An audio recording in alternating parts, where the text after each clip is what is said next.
Well, I missed it. The sun actually was shining and coming really bright in here. We only got 8/10 of rain in the last day and a half. Most of that yesterday afternoon and overnight. Somebody's been in here yelling at me. He wants out, but he ain't going out. They're in here for a reason, so he stays in here and stays calm.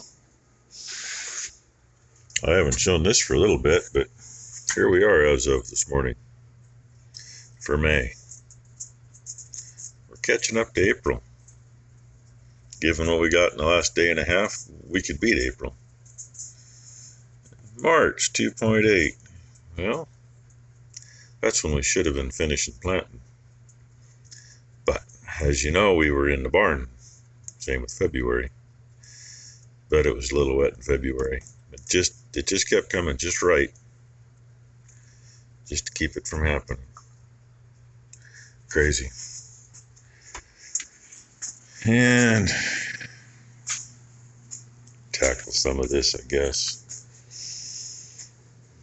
Try to remember some of what's in here. Figure out what to do with it. You know, there's some good usable stuff. There's a bunch of crap. Either way, it needs to get sorted and put. And, not like we're going to get in the field today. Had a nice chat with the landowner up there on that new piece yesterday, and God, it sprinkled a little when we were up there, and he says, yeah, it's supposed to do this all day. And I said, hey, if this is all this does, I'm good with that. We'll be on it. I'll see you up here. We'll be up here after lunch. And yeah, that didn't happen. So anyway, looks like I got some airline in that box there too. Nothing wrong with that. Always use more airline. And I totally forgot I even had that. That's how long it's been. That I think I acquired from a neighbor when we lived in town. What, chicken? What'd you stop for? Just because you got on camera? On your back being silly and moaning and groaning? And then you stop just because you're on camera? Well, you gonna do it or not? Okay, fine. Then you're not on camera anymore. We'll start you up there. Bryce did a short video showing some old plates he had. I told him, hey, I got some old ones kind of like what you got. These up here aren't old. First two there, those are off pickups that we put farm plates on. Next one is off either the blue truck or the pumpkin. I don't know which. There should be two sets of those Washington plates. They may both be there together because Washington only issued one plate per truck on those. Then we got the farm plates that we've retired.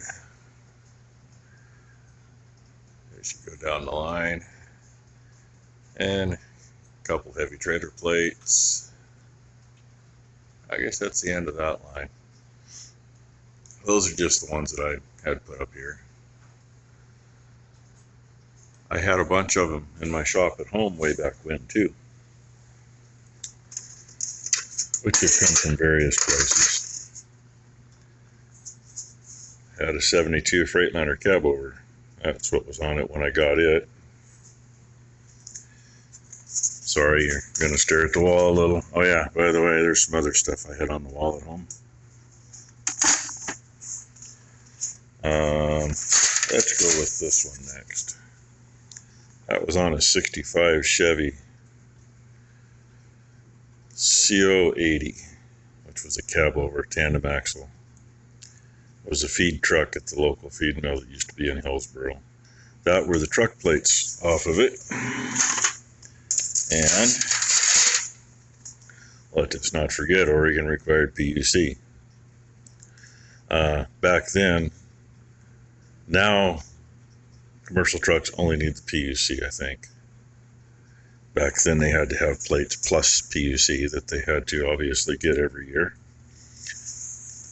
Now I think they actually have tags on them. This one's kind of crinkled, but got the paint's in great shape on it. Farm plate from 58, because you used to change the plates every single year. This is actually one of my more favorite ones. I wish it wasn't crinkled, but it is. But I mean, the paint on it is just about freaking perfect, except for a little shit starting on the edge. 1967 light trailer plate. That was on a stock trailer we had years ago. And coincidentally, that's the 67. Obviously a different number in a different year, but off the same trailer the next year, 68. This was off that 65 Chevy. I mean, put it right side up. That's what they did if you had to go in other states. You had to have their stickers to be able to buy fuel.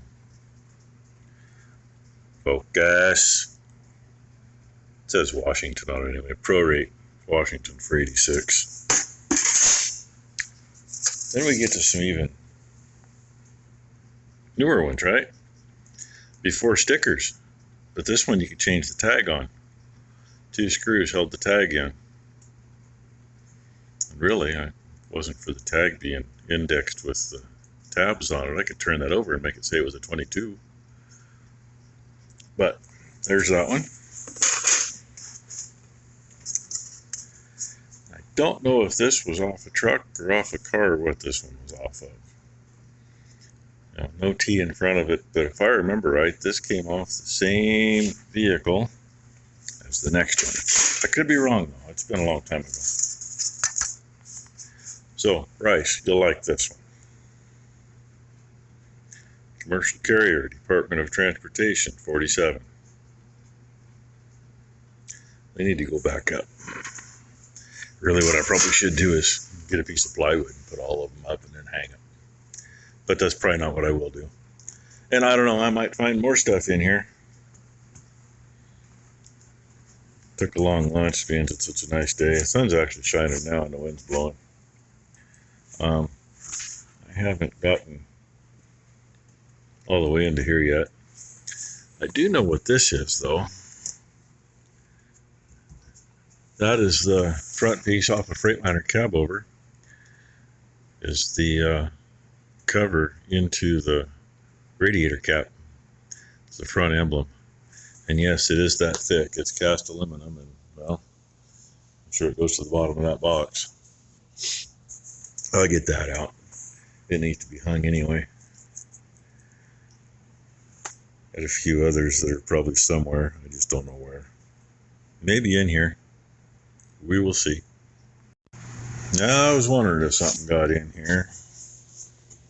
That protector ring's kind of scooched, but that pile there, that really does kind of piss me off. These are from a number of years ago. I actually have used most of these. All ones I found alongside the highway. But that one was a really nice one. I was thinking I'd hang these on the wall, but not now. This one's not in too bad of shape, but you know, obviously they got the corner. And well, I'd say they really like this one. Yep. Goddamn thing anyway. And I don't know what's back there yet. Still working to get in there. Found that little tidbit of history too. That was still in the wrapper when we take the flag off those little poles, play with it a little bit, and slide them down over the antennas on the trucks.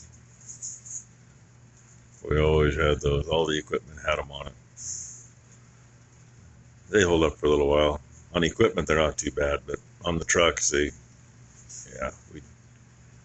carried a half a dozen of them in the cab and changed them out every couple of weeks or every week.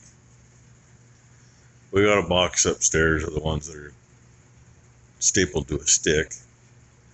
Not sure how we're going to put them on things, but that's what's up there in the middle.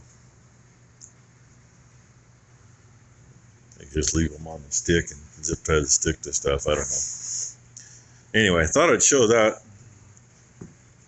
Being tomorrow's a special day. Day to remember those who have given their all for our country. Day to remember those who came home and finished living their lives too. They all did it for us, so that we can hopefully stay free. A lot of people got to wake up, or we ain't gonna be free for very long. Anyway, I figured I better mention tomorrow today. You know, it ain't all about barbecues and playing down at the lake and whatever else like a lot of people think it is. At least that's all they show. It's about the pain and the suffering, the pride and the joy. So, I say thank you to those who have served. I say thank you to those who will serve in the future. And thank you to those who are serving now. Because we got only a day or two in the year that we're supposed to remember you and appreciate you. In reality, 365 days a year is how we should always appreciate, always remember. And unless something drastic comes up, I may call this the end of the video. So, thank you all for watching. And have a happy Memorial Day. And don't forget what it's about.